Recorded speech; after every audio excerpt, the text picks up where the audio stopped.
Hi, and welcome to Thurston Community Media's live election night coverage, Election 2019. I'm your host, Deborah Vinsel, and this is The First Returns. With me tonight, I'm really thrilled to have with us from St. Martin's University, Dr. Alexis Walker, who teaches political science there. So thank you for joining us. We're so glad to have you. Yeah, absolutely. Thanks for having me. You're welcome. We're cablecasting this program on all 4 of TCMedia's cable channels on 3, 22, 26, and 77 on the Comcast cable system, and streaming live on the internet, which you can find at tcmedia.org. And welcome to listeners at KAOS 89.3 FM radio, Chaos Community Radio, our partners. We're simulcasting in Olympia. So right now, Alexis, let's talk a little bit about our local elections and election returns. We had a chance a little bit earlier to just kind of, as we were getting to know each other, I pointed out that according to the auditor's website, the Thurston County Auditor's website, turnout is 28.37%. Kind of low, kind of low. Yes, it's not particularly surprising. This is an off-year election, meaning it doesn't align with congressional or presidential races, and we tend to see much lower turnout. The last 2 off-year elections in Washington were about 35% turnout. So given that we still have ballots to count, it's likely going to be around that number. It's a little bit disheartening, though, because I don't know how much easier it could be. National holiday for voting would be one way. In general, it's tough for voters with these off-year elections. They're races they know much less about. There's a lot less media coverage compared to the wall-to-wall coverage of a presidential election. I polled my students last week, and most of them didn't even know an election was happening. And so that challenge of getting voters aware of these local elections and then to care enough to participate is a lot harder. So we've seen like huge changes in media just in general, and there is a lot of information that gets out there. So what can we do to bring more people? I mean, we vote by mail. It's pretty easy. Your ballot comes to you, and you stick it out, and the mailman will take it back for you. So, I mean, what can we do? What can all of us as citizens and our government officials, folks in the auditor's office, what are the kinds of things that you think people are trying to do to encourage more voter turnout in these off-year elections? Well, one of the nice things Washington has been doing is passing laws to try and increase turnout. So for instance, this is one of the first elections with same-day voter registration. So even if you're not registered, you can go and register today and cast a ballot. Anything that lowers those sort of costs of having to vote, whether it's registering in advance, mail-in ballot versus waiting in line at a poll, those things help. But when it comes to the off year, it's really about information. So the more people and campaigns can knock on doors, the more media coverage we have. Our TV stations, especially up north, are mostly covering what's happening in King County. So getting information about these local races and directly, personally contacting voters are 2 of the biggest things we can do. So what are your students telling you about their involvement or lack thereof?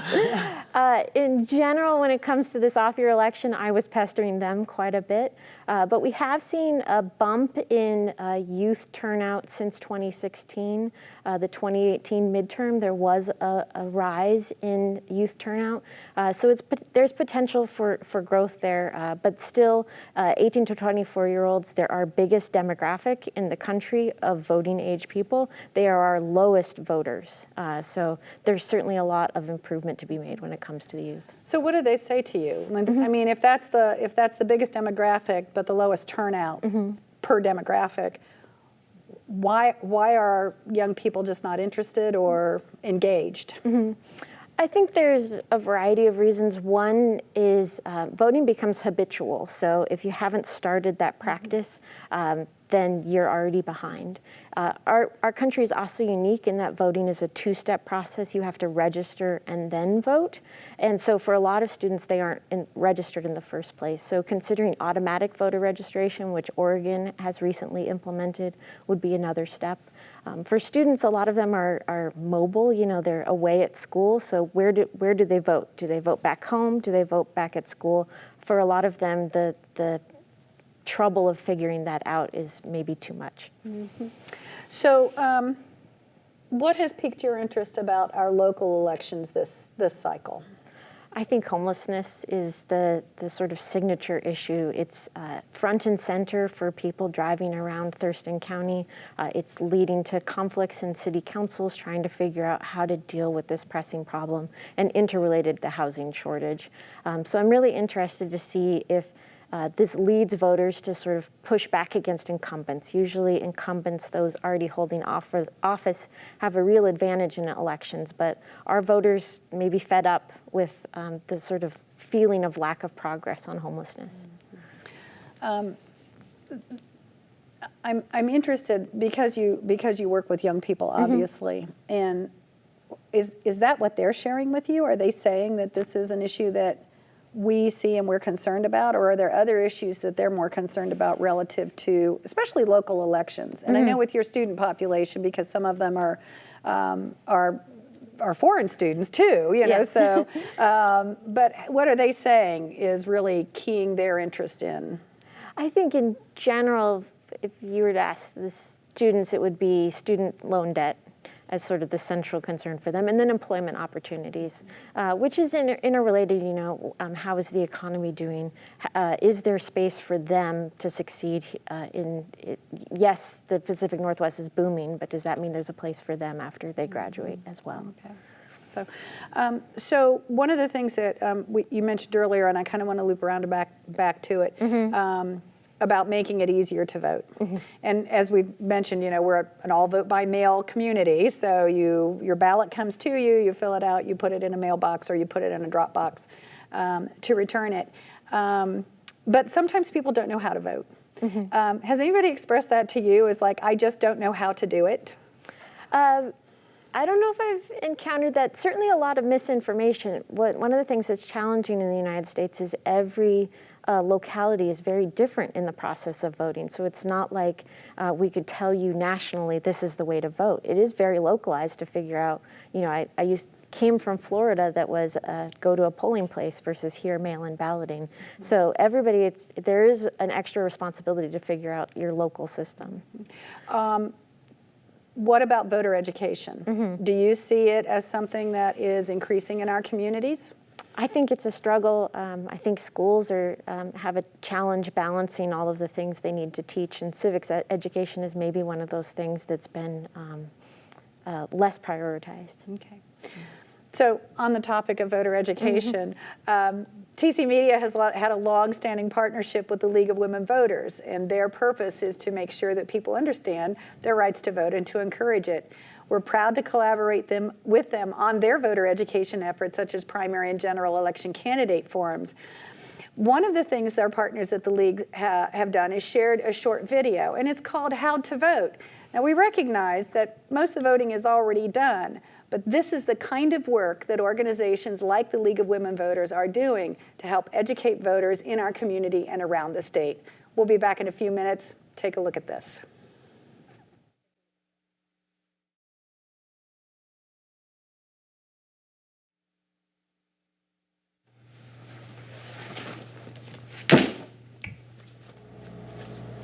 Junk, junk, junk. Ooh, Philly cheesesteak.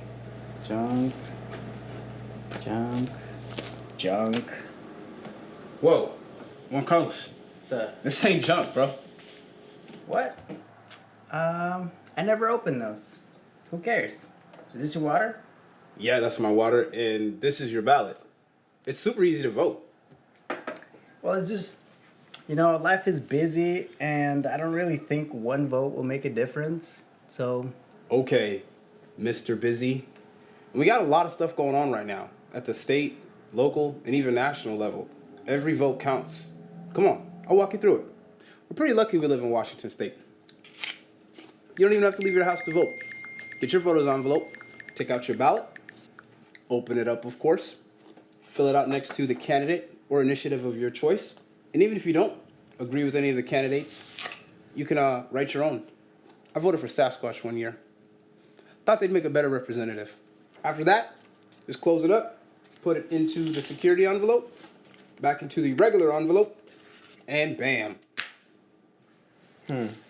I guess that is pretty quick and easy. But I still don't know who these people are, and voting for Sasquatch is not gonna cut it for me. I understand. That's why they give you a voter's pamphlet. Yeah, I got that a couple weeks ago. It's actually pretty useful. In here is a list of all the candidates and the initiatives, so you can make a more informed decision. We gotta step it up. Not everyone has the privilege to vote. You know, we gotta make our voices heard. That's true. And at least we don't have to go to a special voting booth either. Exactly, man. Be the change you want to see. Plus, all the cool people are doing it. Oh, I didn't know that.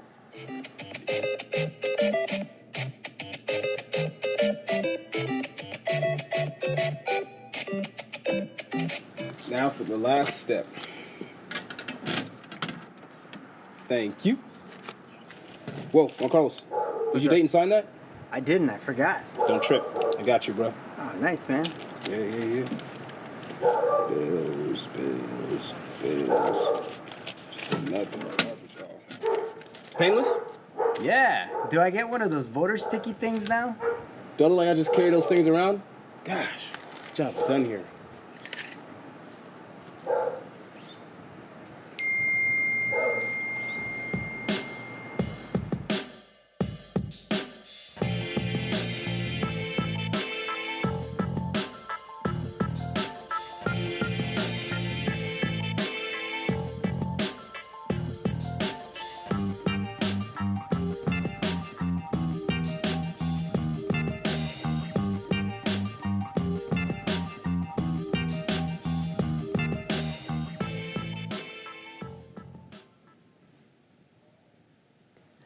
Welcome back to the First Returns Election Night 2019. I'm Deb Vinsel, and with me is Dr. Alexis Walker from St. Martin's University. So we want to talk a little bit about, first of all, I want to thank the League of Women Voters for providing that video for us. And yes, all the voting is done for today. But there's going to be an election coming up in February for our schools. And so if you didn't know how to vote, now you do. You've seen that. And when we want to thank them for sharing that video with us. So in addition to candidates for city council and school boards that we see on our ballots, we also have two initiatives, Referendum Measure 88 and Initiative Measure number 976. So let's just talk a little bit in general about the referendum and initiative process here in the state of Washington. I've lived in other states where citizen initiative is not possible. It's not something that happens, but we do have that opportunity here. So let's talk a little bit about that process. Yeah, so this is pretty unique. Only about 27 states allow initiative and referendum, and this was brought about at the turn of the 20th century, the progressive era, as it was thought it would be a way to enhance democracy. Essentially, rather than just electing representatives to go off to the legislature and pass laws, that we could instead propose laws directly to the citizens and have them vote on them. So initiatives, we vote directly on whether to enact a new law, and referendums, we vote directly to repeal an existing law. But in both cases, they don't go through the legislature. How the citizens vote will directly either enact or repeal a law. Well, and I know that in past years that we have seen competing initiatives on the same ballot that say, you know, do this or do that, and both of them pass. So what do we do in that kind of a scenario when we have two competing initiatives that end up in opposite results? Yeah, so this is one of the real challenges of initiatives and referendum. While on the one hand, they're enhancing democracy, that citizens get to vote on things directly. You know, if a bill is going through the legislature, lawmakers are thinking about it in the context of everything else they're doing. Whereas citizens are being given these options in sort of a vacuum. You know, do you want this tax or not? Not, do you want this tax considering everything else it might fund and do? So all it takes to get an initiative on the ballot is achieving the signatures threshold. So we absolutely can get competing initiatives passed. In that case, often the courts have had to wade in and sort of determine how these things are going to work out. Because citizens are making these decisions individually, it can lead to confusion. There are some structural requirements for initiatives, I know. They have to, they can only do one thing. I mean, can you fill us in on that a little bit? the legal requirements for initiatives? Yeah, so they do need to be very focused, and there have been initiatives that have been challenged under the law. And the biggest threshold is this signature requirement that enough people need to sign on for them to end up on the ballot. Yeah. So is that threshold the same for every initiative?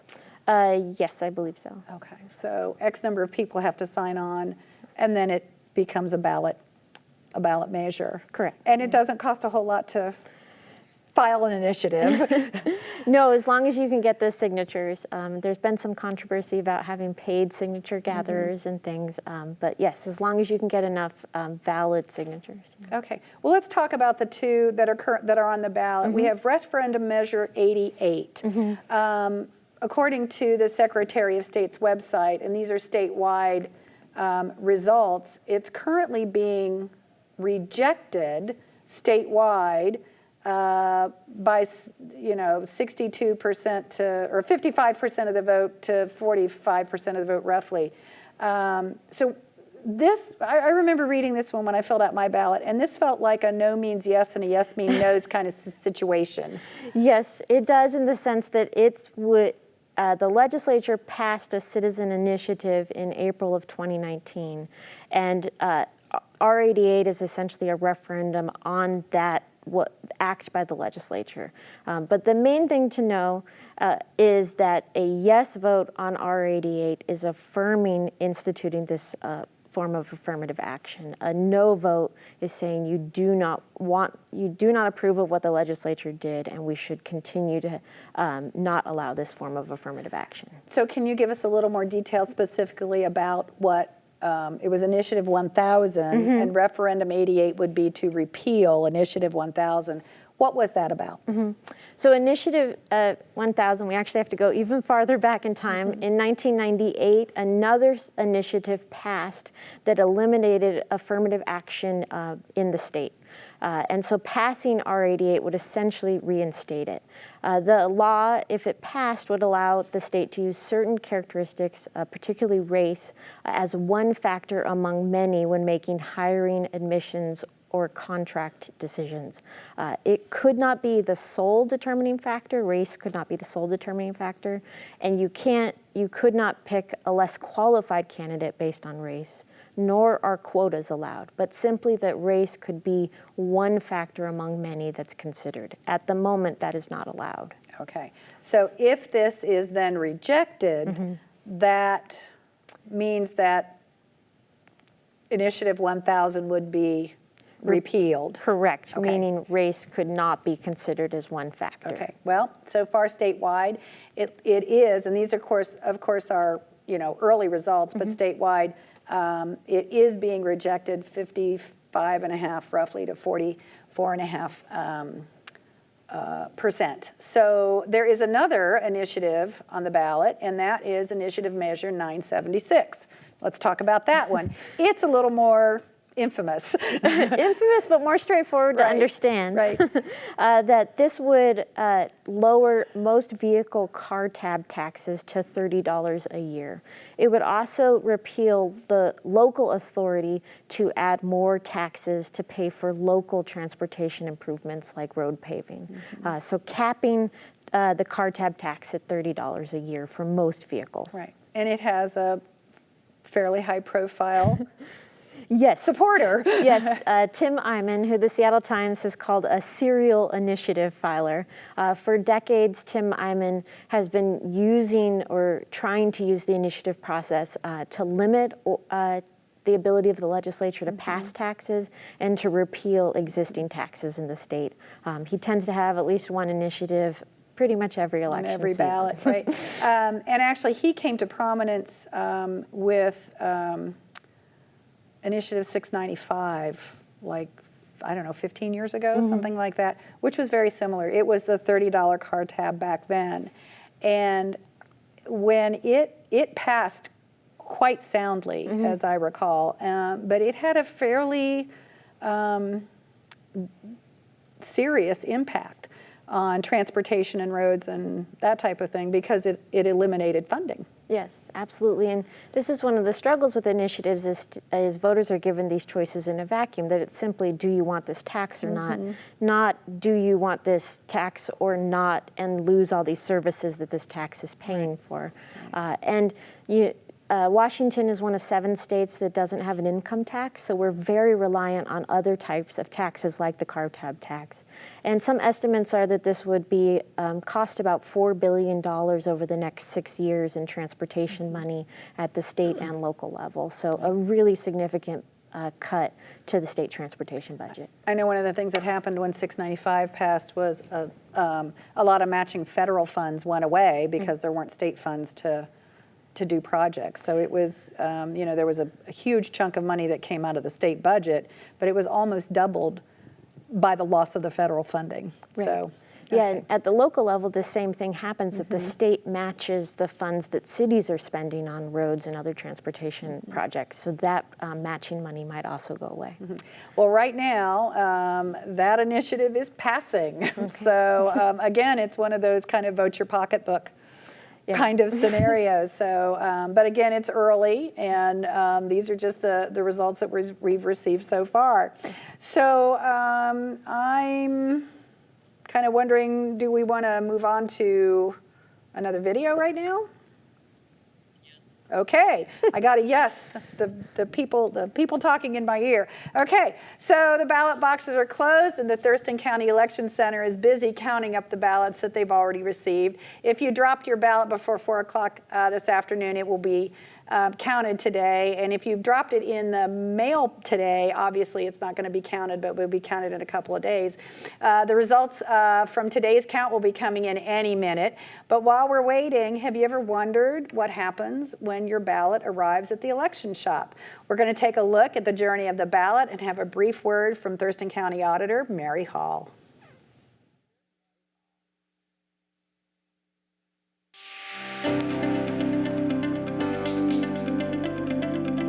My name is Mary Hall, Thurston County Auditor. I think the most important thing for voters to know this season is how easy it is to register to vote. We now have same-day voter registration, so anybody can come into my office if they're not registered and register on the same day, get a ballot and vote. They can also go into any library in Thurston County, get registered, get a ballot and vote. So I think it's interesting for people to understand the path of their ballot once it's received in our ballot processing center. We actually have a sorting machine, takes a picture of the signature, we verify the signature against the signature on file. Then it's inspected by people to make sure there are no corrections, stray marks, food. And if it passes that, then it goes on to our ballot scanners and gets counted. And we release results at 8 o'clock on election night. So in Thurston County, we've been working very hard to keep voters' ballots safe. We have locked down all of our computers, meaning they're in locked cages, so nobody can get close to them. Even our signature verification computers have port blockers in them, so a USB stick couldn't be put in them, and we're taking all the necessary precautions gearing up towards next year's presidential election. So our ballot processing doesn't take place at the courthouse. We're actually at our ballot processing center in Tumwater. And I would encourage anyone, if they are interested in seeing how the process works, they can come down and take a tour of our facility. It's really interesting when we're in the middle of an election to see how it all comes together. And people leave fascinated because there are many more checks and balances than people would ever realize. Hi, you're watching Election Night 2019 on Thurston Community Media. I'm Deborah Vinsel, and with me is political science professor Dr. Alexis Walker from St. Martin's University. And we want to say hey to our listeners on KAOS 89.3 FM, and thanks to our partners at Chaos for bringing election returns to their audience. So we have some results. Ta-da! The results are coming in. So let's see what we've got to share with our viewers now. I think I was told we were going to be looking at LACEY. So I need to see some results here.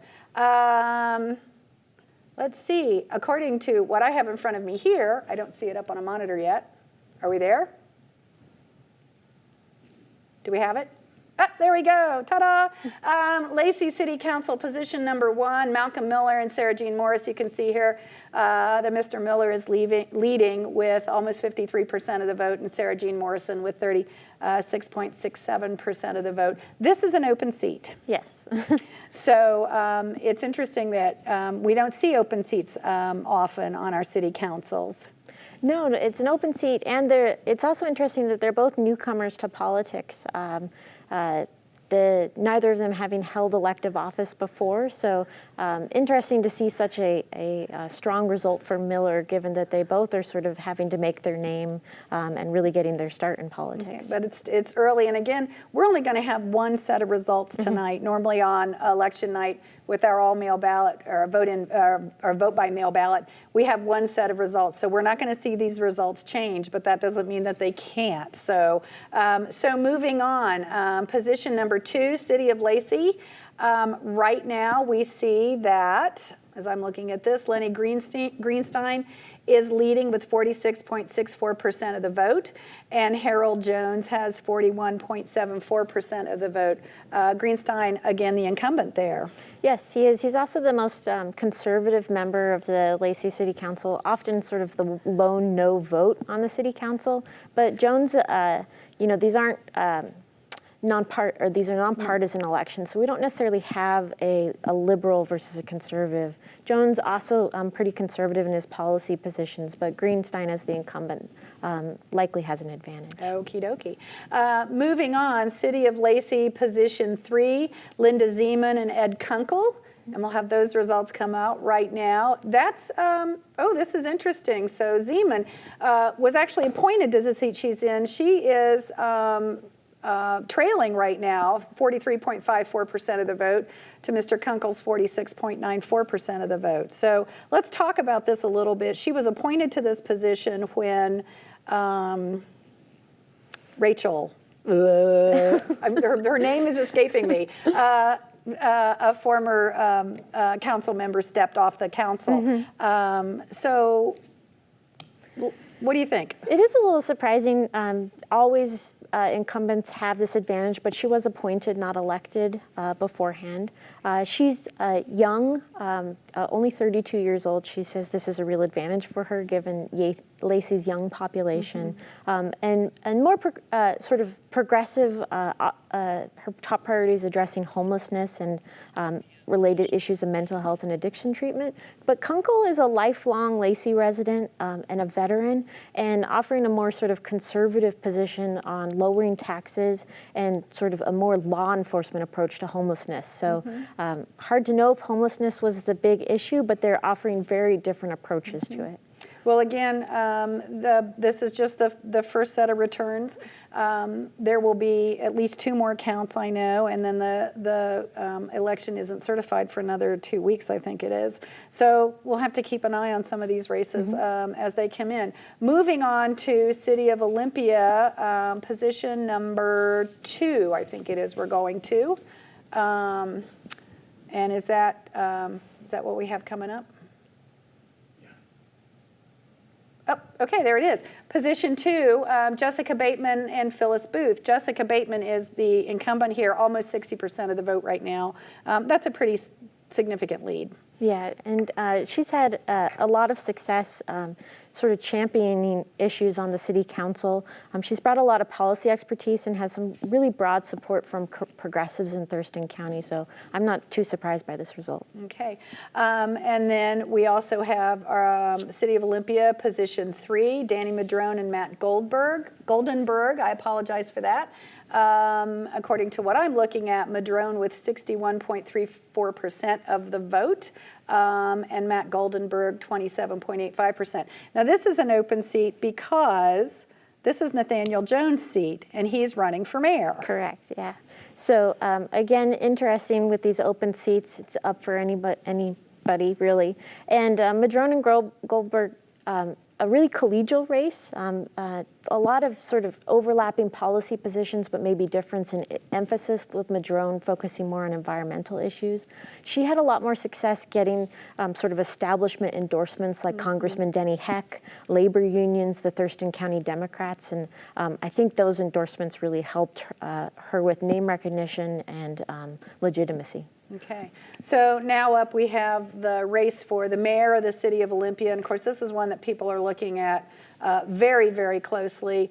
Incumbent Mayor Cheryl Selby currently with 50.70% of the vote, and Nathaniel Jones with 42.77%. Cheryl, the incumbent mayor, but running against a fellow council member who moved into that race. That doesn't happen often.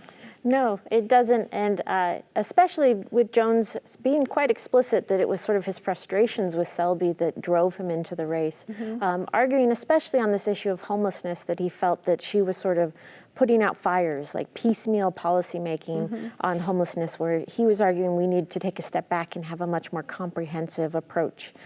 Selby sort of fired back, this seems a little rich for you to be acting as an outsider criticizing this when you too were on the city council part of these decisions.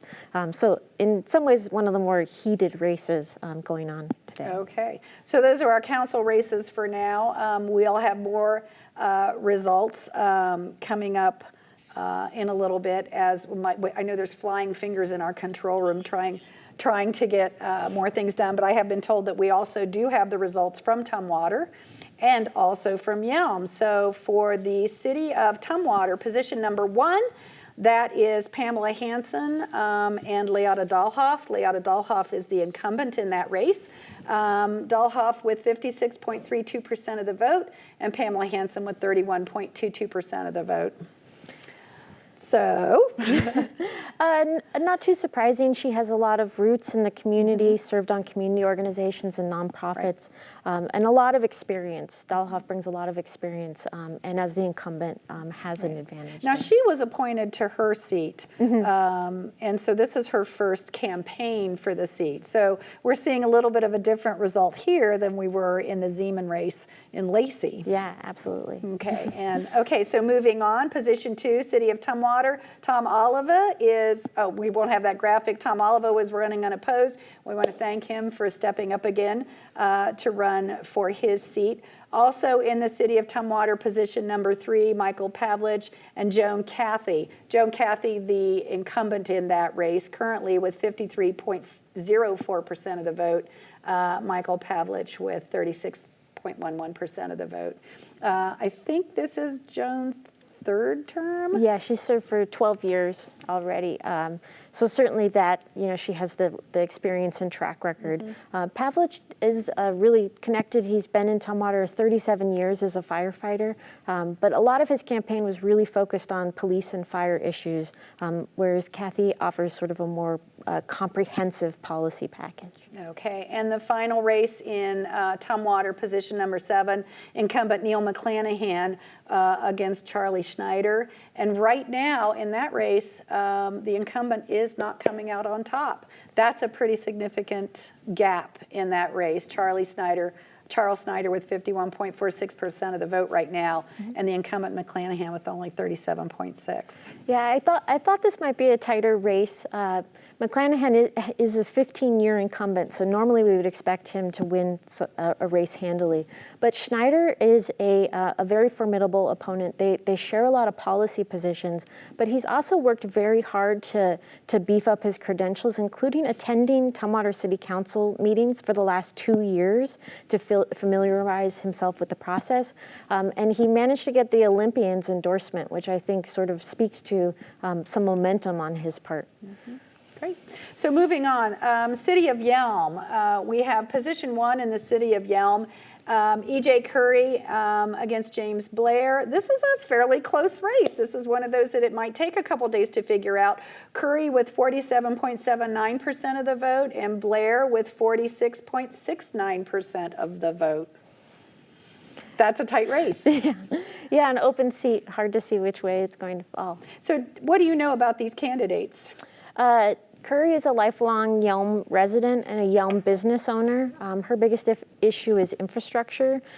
Blair is a libertarian advocating for much limited government and lower taxes. So pretty different approaches, with Curry advocating for, Yelm to take on big things, and Blair advocating for scaling back government. And looking at those numbers, almost a 50-50 split. I will also note that there were 4 write-in votes for that seat. So, so that's also interesting. So this is one of those races where, the actual vote difference is like 8 votes, I think, something like that. So it's 346 votes for E.J. Curry, 338 votes for James Blair. So there's an 8-vote difference. So those write-in votes might matter. Those 4 write-in votes might matter. But also, again, this is one of those situations where the second count or third count may make a big difference in this particular race.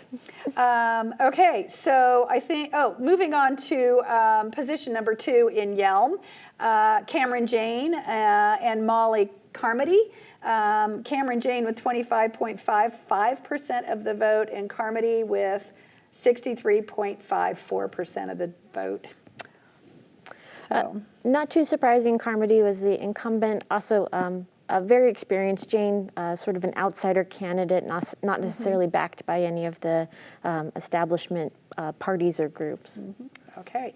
Position 6 for the city of Yelm, we have Matthew McLaughlin and Joe DePinto. This is not a very close race at this point, but DePinto with 58.7% of the vote, and Matthew McClellan with 34.53% of the vote. Okay, so let's move on. Okay, I think that's pretty self-explanatory on that one. That's a pretty big gap. So, so what's your overall feeling about things that you've seen tonight? I suppose not a lot of surprises yet. I thought that the mayoral race might be closer than it was, given the conflict over homelessness. In general, the incumbents seem to be doing well, and our open seats are not seeming to trend in one direction or the other. Okay, so that's all we have right now with the numbers. We may recap them in a little bit later. We're going to take a slight break right now, but we will return with calls from some of our local candidates. Stay tuned.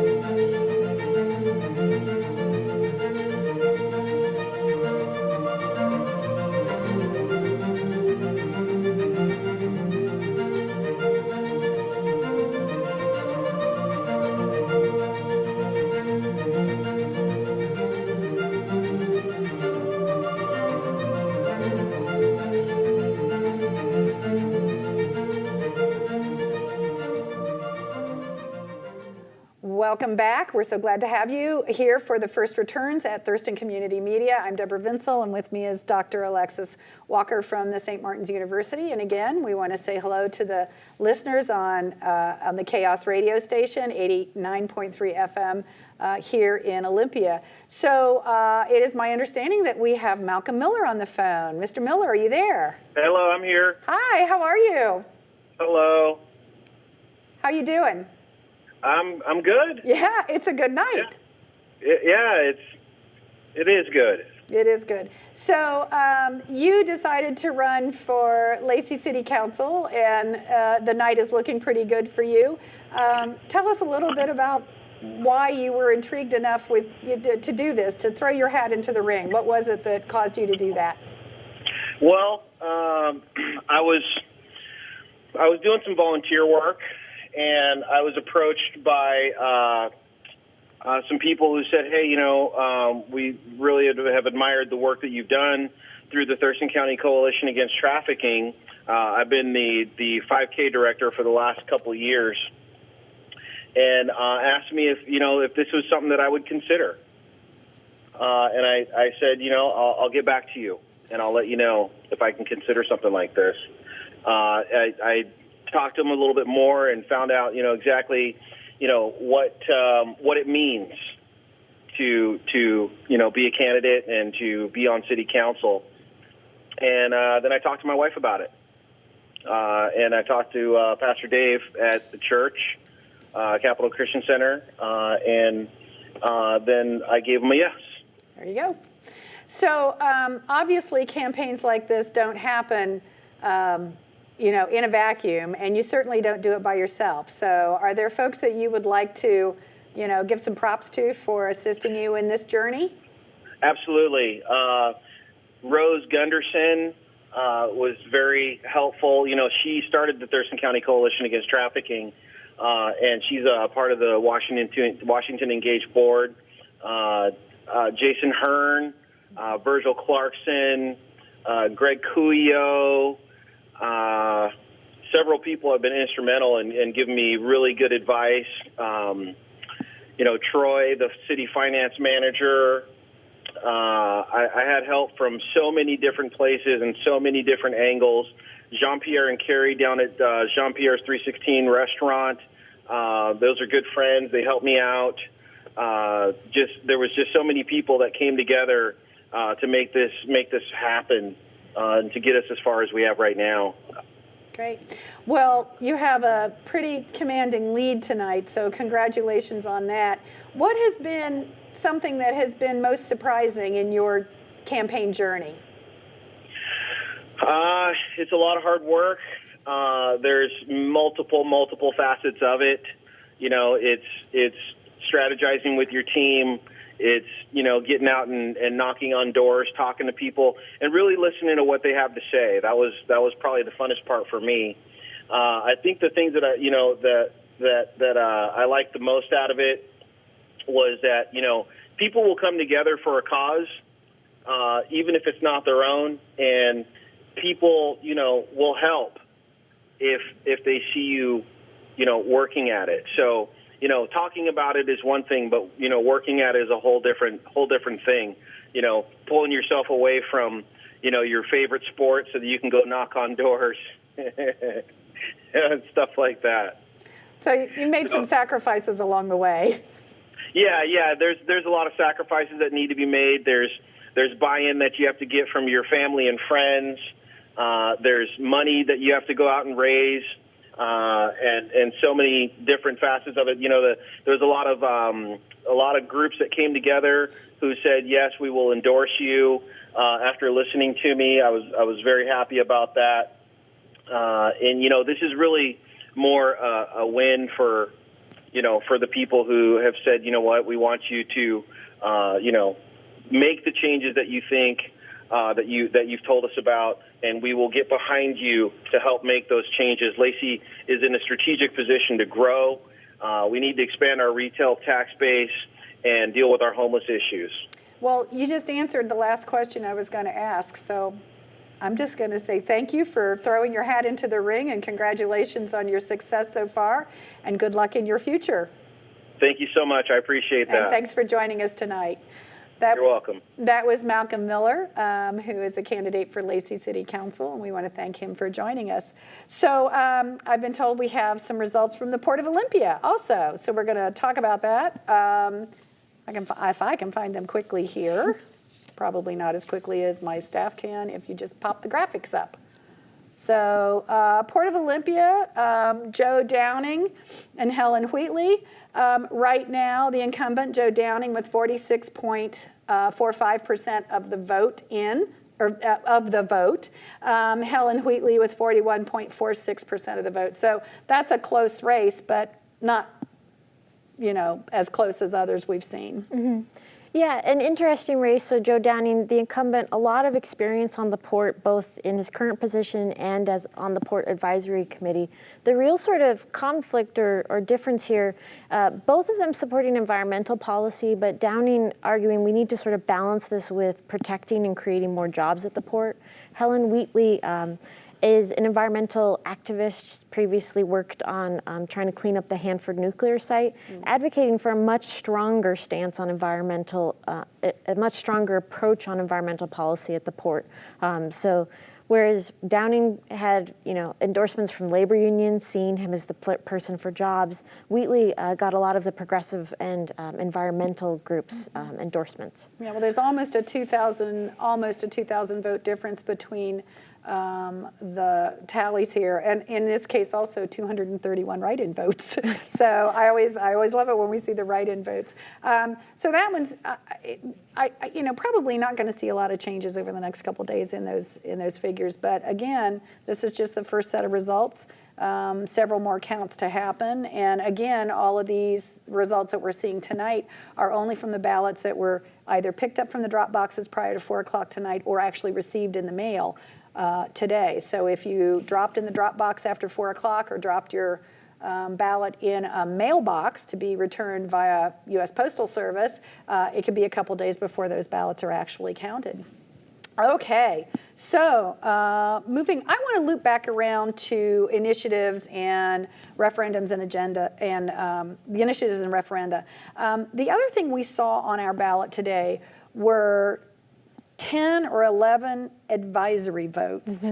And my husband and I sat, going through our ballots and looking at all of these, and I couldn't help but be struck by the fact that these just seemed to be an exercise, yes, but didn't really have any teeth involved in them, and no legislative teeth. Yes, so they are non-binding, meaning they're essentially symbolic up or down votes on tax measures that the legislature has passed in the last year.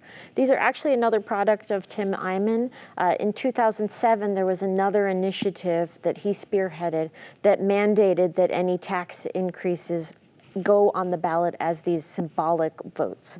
His argument at the time was this gives you a chance to find out, quote, how expensive your legislature was this year. Opponents have argued that this sort of misguides voters in the sense that it tells you about tax increases that happened, but really out of context about what these tax increases are, who they're benefiting, what the purpose of them is. Right. But either way, voters should know they're simply symbolic. No matter which way you voted, the tax increases will stand. They stand, okay. So I've just been told that Joe Downing is on the phone with us. Hi, Mr. Downing, thanks for joining us tonight. Well, hi, Deborah. Hi, how are you? Thank you for having me. Good, I'm great, thank you. And Yeah. the night seems to be going your direction. It is. And so I really was looking for a 5-point margin. I think that's what we got, because what I've been told is we have at the moment 46% of the vote to my opponent's 41%. Right, so you're right at about that 5%.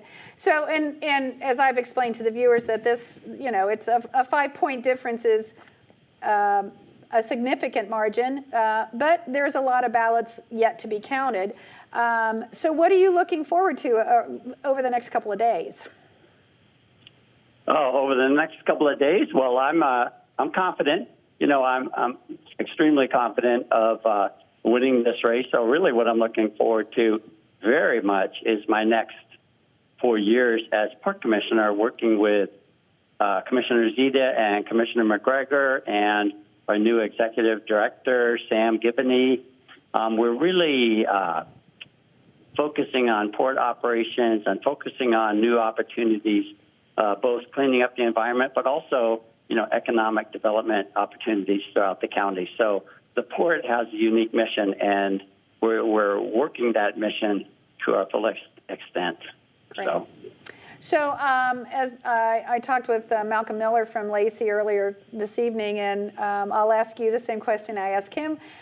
Campaigns don't happen in a vacuum, and they certainly don't happen on their own, by yourself. You can't do it by yourself. So are there folks you would like to lift up to recognize and acknowledge who've helped you on this journey? Well, I certainly would. I had a campaign team of 8 folks, number one.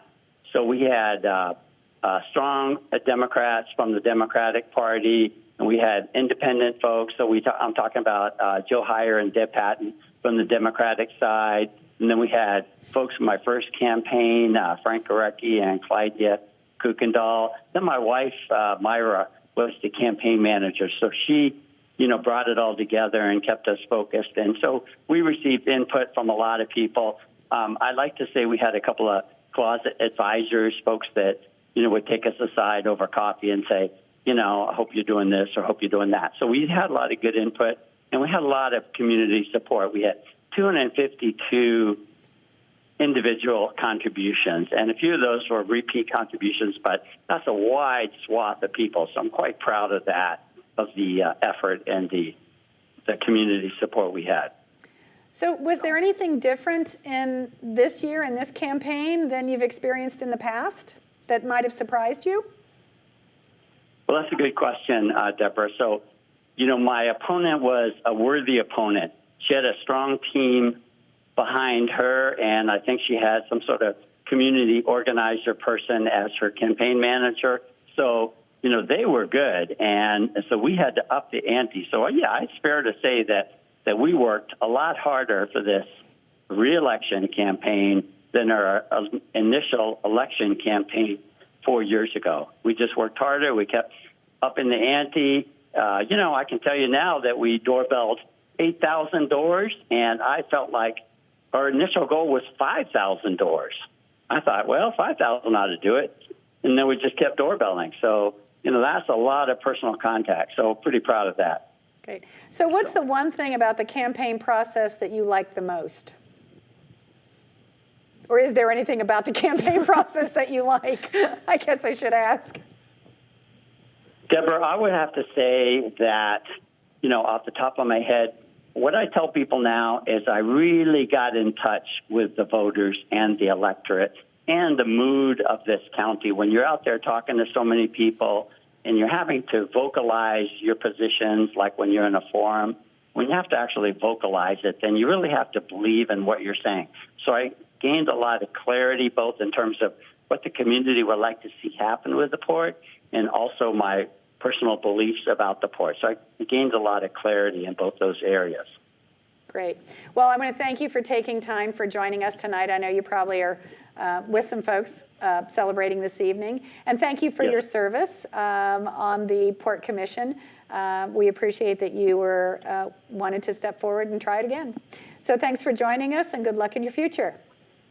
Thank you. Thank you, Deborah. Nice talking with you. It was nice talking with you. Okay, so that was Joe Downing, and we're also going to have another phone call right now, squeeze it in before the end of the hour, with Mayor Cheryl Selby. Hello, Mayor Selby, how are you? I'm great, thank you. It's a good evening for you. It is. Yes, it's hopefully a good evening for Olympia. We had a really nice slate of women that ran, and we're all here celebrating together. Great. So this was an interesting race. It was different from the races you've run in the past because you had a council member step in to run against you. How did that change your strategy on seeking re-election? Well, honestly, it didn't change my strategy. I've run, in 2013 and 2015, and I kind of kept to that plan where I have a really strong ground game that is based on student engagement, and then tried to bring, my message of people, planet, and prosperity and balance across all those different areas of our community. And, I'd like to say I had a new strategy, but I really didn't. And, working with somebody that is campaigning against you, yes, I'm not going to sugarcoat that. That was awkward at times, but I think both of us really put that aside. I think we were really good at, my opponent and I were putting our city's needs first, and were able to be legislators and put governance, above our campaigns. Mm-hmm. Our city's got a lot of challenges right now, and I think that, I can't say that my strategy changed or that running against a current council member had a negative impact. Okay.